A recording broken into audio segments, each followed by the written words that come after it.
Halo semuanya, selamat datang kembali. Pernah nggak sih waktu baca laporan penelitian, Anda langsung lewatin aja bagian metode karena kelihatannya rumit dan jujur aja membosankan ya? Tenang, Anda nggak sendirian.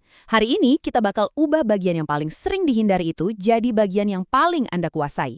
Kita akan bedah semuanya langkah demi langkah. Coba bayangin deh, kalau setiap penelitian itu adalah sebuah cerita tentang penemuan, nah bagian metode inilah bab di mana Anda menunjukkan semua buktinya.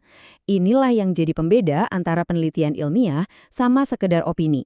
Bagian ini yang ngasih kredibilitas ke cerita Anda, yang meyakinkan semua orang kalau kesimpulan Anda itu kuat, bukan cuma karangan biasa. Oke, ini dia peta perjalanan kita untuk hari ini. Kita mulai dari kenapa bagian metode itu penting banget, terus kita bedah 3 langkah utamanya. Dan di akhir kita akan bahas secara praktis supaya Anda bisa jadi ahli di sini. Udah siap? Yuk, kita mulai. Coba deh, jangan anggap bagian metode itu sebagai daftar kerjaan yang ngebosenin. Anggap aja ini seperti resep masakan yang super detail. Resep ini penting banget karena memungkinkan ilmuwan lain buat masak ulang penelitian Anda dan idealnya ya, mendapatkan hasil yang sama. Nah, inilah inti dari transparansi dan replikabilitas dalam dunia sains.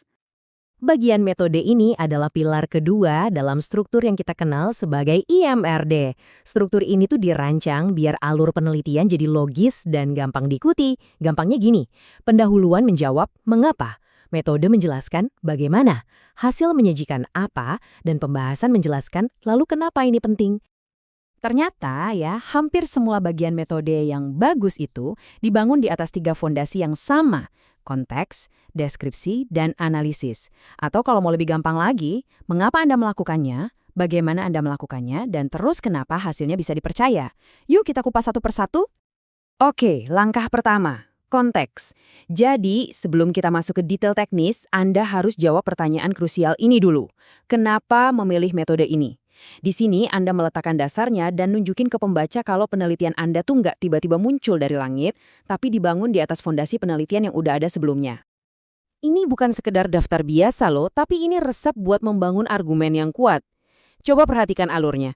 Anda nggak cuma bilang, saya pakai metode X, tapi Anda memulainya dengan merujuk studi lain, menyatakan ulang tujuan Anda, baru deh dengan percaya diri menyebutkan nama pendekatan Anda. Anda bahkan menjelaskan kenapa memilih partisipan itu. Setiap poin ini nunjukin kalau ada pemikiran strategis di balik penelitian Anda. Nah, Anda pasti sering kan lihat kalimat semacam ini? Jadi, ketika seorang peneliti menulis studi metode campuran, mereka itu sebenarnya lagi ngasih peta singkat buat kita para pembaca. Kita jadi langsung tahu kerangka berpikir mereka, dan ini bikin sisa bagian metodenya jadi jauh lebih gampang buat diikuti. Sekarang kita masuk ke jantungnya. Deskripsi inti. Anggap aja ini kayak rekaman CCTV dari penelitian Anda. Anda harus jelasin setiap langkahnya dengan super rinci, sampai-sampai orang lain bisa memutar ulang eksperimen Anda persis seperti yang Anda lakukan. Tujuannya, kejelasan yang mutlak. Nggak boleh ada yang abu-abu. Kalau Anda masih ragu seberapa penting deskripsi ini, coba lihat angka ini. Sebagian besar, antara 55–85% dari seluruh bagian metode, itu cuma didedikasikan untuk satu hal, menjelaskan apa yang Anda lakukan. Ini bukan basa-basi, ini tulang punggung dari seluruh penelitian Anda. Di sini, kredibilitas dipertaruhkan. Jadi apa sih artinya detail? Artinya, Anda nggak cuma nulis data dikumpulkan, tapi Anda tulis bagaimana sampelnya dipilih dan dari mana asalnya. Anda nggak cuma bilang analisis dilakukan, tapi Anda jelaskan prosedurnya langkah demi langkah, termasuk alat atau software apa yang dipakai. Setiap keputusan sekecil apapun harus ada alasannya. Anda mungkin pernah sadar ada sesuatu yang khas dalam tulisan ilmiah. Banyak banget yang pakai kalimat pasif, ternyata ada alasan kuat di baliknya. Tujuannya adalah untuk menyorot prosesnya, bukan orangnya. Kalimat tanah kemudian ditimbang, itu kedengarannya lebih objektif dan ilmiah daripada saya menimbang tanah. Fokusnya adalah pada metode yang bisa diulang, bukan pada aksi pribadi si peneliti. Nah, kita sampai di langkah terakhir, analisis. Anda udah punya data mentah nih. Sekarang, gimana caranya mengubah data itu jadi hasil yang bisa dipercaya? Disinilah Anda buka-bukaan soal hitung-hitungan Anda, meyakinkan pembaca kalau kesimpulan Anda itu bukan kebetulan, tapi hasil dari analisis yang teliti dan valid. Langkah ini intinya soal transparansi total. Anda harus jelaskan semuanya. Gimana cara Anda menyiapkan dan membersihkan data, alat analisis atau tes statistik apa yang Anda pakai, dan yang paling penting, kenapa Anda memilih kerangka kerja itu.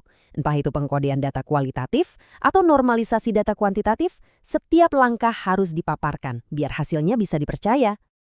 Oke, teorinya udah dapat. Sekarang gimana cara prakteknya? Cara terbaik buat belajar nulis bagian metode yang bagus adalah dengan baca banyak contoh. Yuk kita lihat rencana aksi yang simple tapi efektif banget. Mau tahu cara tercepat buat menguasai ini? Coba lakuin ini. Pilih satu jurnal top di bidang Anda, terus baca hanya bagian metodenya aja dari beberapa artikel. Sambil baca, coba deh cari 3 langkah yang baru kita bahas tadi. Perhatikan bahasa spesifik dan pola kalimat yang mereka pakai. Ini kayak belajar bahasa baru dengan langsung dengerin penutur aslinya.